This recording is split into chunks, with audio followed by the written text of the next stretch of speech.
position. For each and every flight, there are lots of checks that take many hours. Part of those are the walk-round checks that the flight engineer conducts.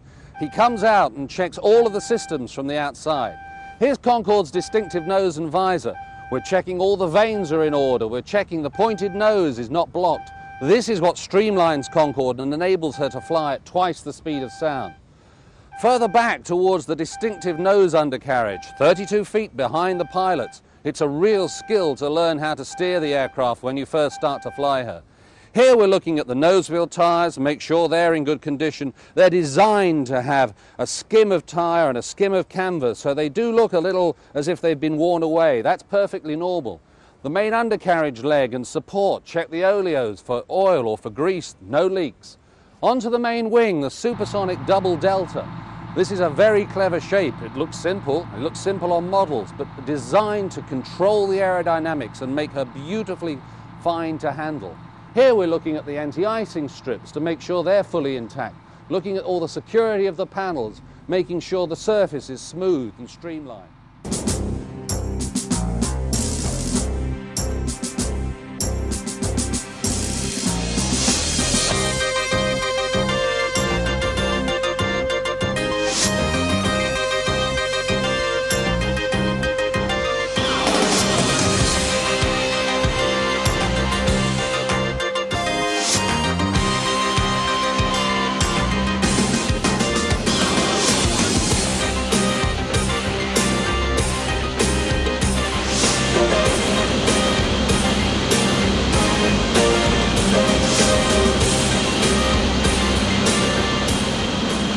This is the flight deck of Concorde, the world's only supersonic airliner, the most advanced aircraft in the world, the only way that you and I can fly at twice the speed of sound. So, get yourself strapped in. Here we are sitting on the end of the runway, maximum takeoff weight of 182 tons, a beautiful day, and we're going to set off for London.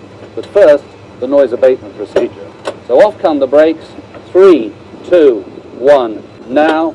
We open the throttles up and slam them open. It's just a computer input. The reheats light up. The airplane starts to accelerate. At 182 tons, the acceleration is already better than probably your motor car. We're traveling at 75 miles an hour, starting to increase speed towards the point where we're going to check the engines are functioning correctly. That's 100 knots, power checked. So we continue to go on up towards the speed where we make a decision to commit to the takeoff. That's called V1. Here we are coming up to that speed now, V1, and approaching the speed where we'll rotate the airplane to the climb out attitude. As rotate's called, I pull back on the control column, pitching Concorde up to about 13 degrees. Shortly after that, we're airborne, positive climb, gear up, turn.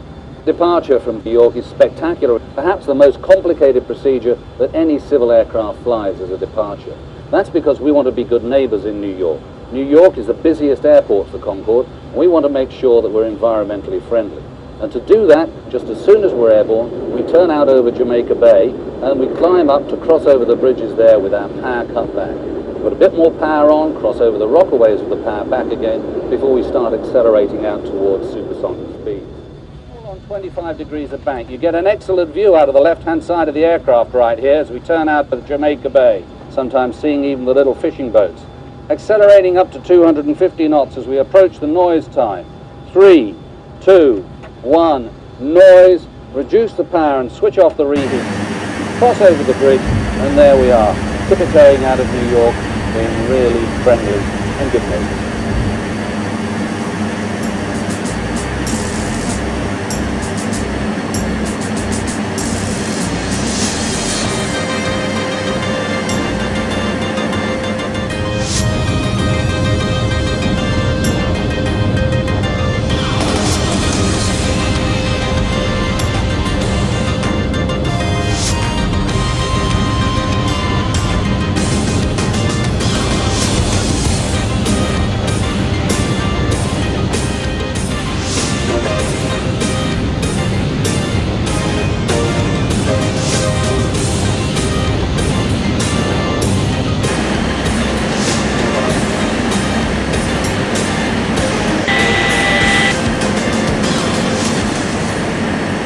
As the aircraft passes the speed of sound, the only indication on board to identify the change of status from subsonic to supersonic comes in the form of a horizontal indicator, flickering as it picks up the shockwave off the nose as the plane passes Mach 1.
I think that is one of the things about the aeroplane, that it is the only machine in the world where people can travel at this sort of speed, in this sort of comfort.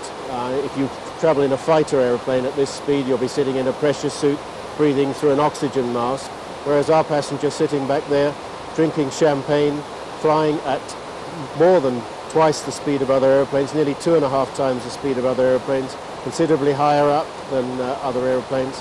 And it is again unique. It's the only aeroplane capable of such performance. Until recently we weren't quite the highest people on the planet because there was the Mir station which had astronauts up in space. But now that that is no longer there, the people on this aeroplane today are actually the people furthest above the planet, and every time we fly the aeroplane, of course, that is the case. Our position at the moment is that we're at 45 degrees north and 57 degrees west. That means that we are to the south of Newfoundland and Nova Scotia in Canada.